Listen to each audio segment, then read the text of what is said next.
Pane Černiauskienė minėjo, kad apie 54% atsiskaitimų Lietuvoje vis dar vyksta grynaisiais. Europos centrinio banko statistika rodo, kad apie 52% atsiskaitimų Europos Sąjungoje vyksta grynaisiais. Tai ar tai nėra įrodymas, kad sistema veikia ir tai nėra konstitucinė problema? Šitas skaičius mums žinomas yra, tačiau, pavyzdžiui, 2017 metais Šveicarijoje 70% atsiskaitimų vyko grynaisiais. Čia kalbant apie kasos aparatuose atsiskaitimų skaičių, nes būtent šitie atsiskaitimai ir yra patys svarbiausi, reiškia, tai yra kasdieniniai buitiniai atsiskaitimai ir tendencija tiek Lietuvoje, tiek Europoje, tiek Šveicarijoje yra akivaizdi.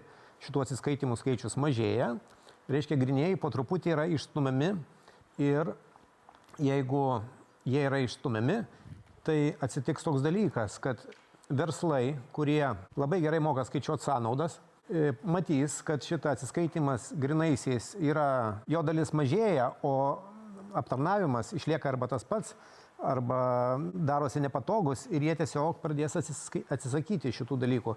Tai matom ir pagal bankomatų skaičiaus mažėjimą, taip pat matome pagal kai kurias prekybos vietas, kur jau yra tik tai kortele atsiskaitimai. Todėl, jeigu valstybė nedarys nieko, tai nebus taip, kad bus grynieji uždrausti. Jie tiesiog išnyks. Jie bus išstumti, nes bus nepatogus.